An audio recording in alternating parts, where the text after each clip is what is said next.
Hello guys! Magandang araw sa inyong lahat. Mag-shoutout muna tayo. Ayan, mega love shoutout to Tatalala Sulpico. Shoutout to Byron Fontevella. To Paulo Valentino. And of course, mega love shoutout to Michael Dondriano. Ayan, maraming salamat po sa patuloy na pagsuporta po sa ating channel. Ayan. At sa mga hindi pa nakasubscribe, baka naman pasubscribe at pakipindot na rin ang ating tiny notification bell para ma-update po kayo pag meron po tayong mga new upload videos. Disclaimer din mga idol, ang mga videos natin ay para lamang po sa may bukas ang kaisipan at may malawak na pang-unawa.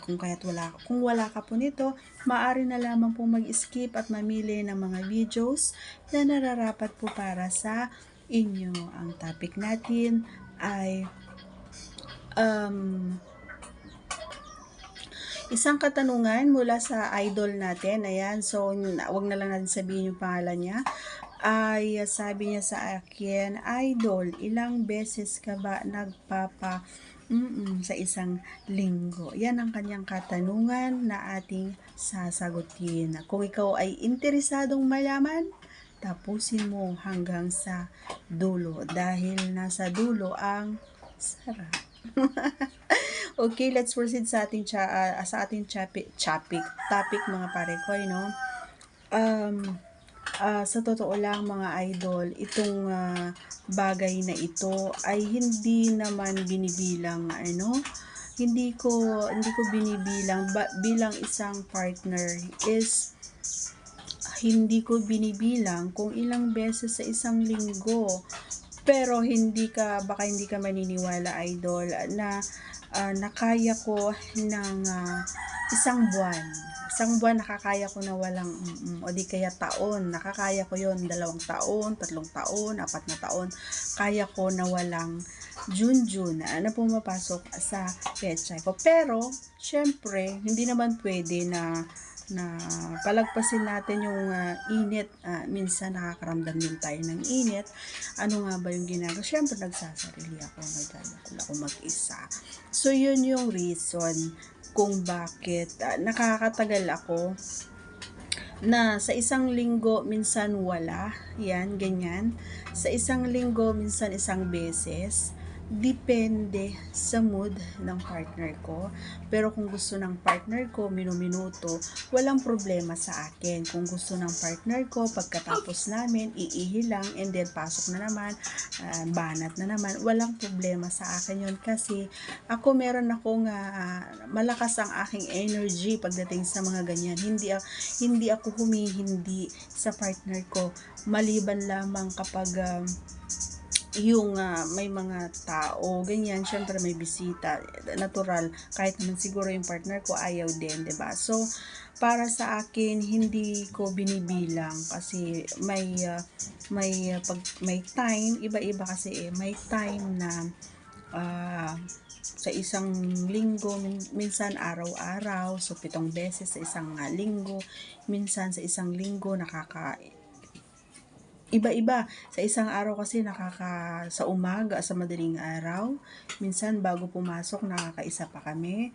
Minsan bago pagdating niya galing sa trabaho, iisa na naman. Maliban lang kung pagod na pagod siya, hindi talaga. Ayan. So nakakalima kami sa isang araw minsan. Pero pag off niya, ay nako, talagang inaano ko, sinusulit ko. Kahit hindi siya magtrabaho, basta gusto kasi masaya siya. Pero minsan, alam niyo mga idol, no?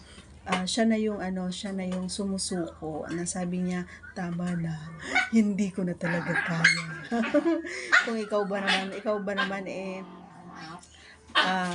ang tawag dito, minuminuto, posible naman na hindi ka susuko, diba? So, actually, kapag ganun, hindi ko naman na siya pinapatrabaho, no? Ako lang. Hindi ko na siya pinapatrabaho kasi may mga time or may mga pagkakataon talaga mga idol na talagang L na L ako. Ang babae kasi ganoon, L na L. Ako hindi naman ako tipo ng babae na shy. Hindi ako ganoon pagdating sa pakikipag sex. Hindi ako mahiyain. Kapag gusto ko kahit minsan umaayaw na nga siya, yung partner ko, umaayaw na siya, sasabi niya sa akin, tama naman na, mauubos na yung dugo ko, mauubos na daw yung lakas niya. So, syempre, wala tayong magagawa kundi pagpahingain siya. Ayan, so, minsan nakakatampo lang din. Syempre, alam mo yun, yung nararamdaman mo talagang iba yung pakiramdam ko minsan, no? Pero alam nyo, mula noong nagka-edad naman na ako, hindi na ganun ka, hindi na ako masyadong natitrigger sa, sa ganon, hindi na ako masyadong, yung pakiramdam ko noon at ngayon ay magkaiba na. Although, kayang-kaya ko pa rin ng 5 beses or 6 na beses pa or kahit ilang beses sa isang araw, basta yung salitan kami ng partner ko. Pero pag ako lagi, hindi ko kaya. Yung ako lagi yung nagtatrabaho, hindi ko kaya. Kayang-kaya ko lahat yun, basta yung maano kasi ako sa mga idol, no, yung sa romansa. Mahilig ako sa romansa talaga. Kahit sa partner ko, niro-romansa pa lang siya. Minsan nilalabasan na sa sobrang hindi ko alam kasi sabi niya, ang galing ko daw. Ang galing daw ako. Magaling daw ako. Charot. So, yun. Hindi naman sa binubuhat ko yung bangko ko, pero yun yung lagi niyang sinasabi. Pag sabi ko sa kanya, parang may lumabas na sa'yo, sabi niya, oo, kasi ikaw ang galing mo gano'n. Kahit na hindi ko pa, or yung hindi ko pa pinapasok doon si Junjun kay Pechay, minsan nilalabasan kahit na yung sinusubo ko pa lang siya, kasi kapag pag nandun ako sa baba niya, mga parikoy, is talaga na mga hindi segundo, talagang minuto talaga, umaabot ng 30 minutes, ganoon talaga akong hanggat kaya ko. Ayan, hanggat hindi nangangala yung pangako, ginagawa ko yung best ko. Gusto ko kasing nafi-feel niya yung moment na alam mo yun, na tsaka gusto kong ginagawa ko yung best ko kasi gusto kong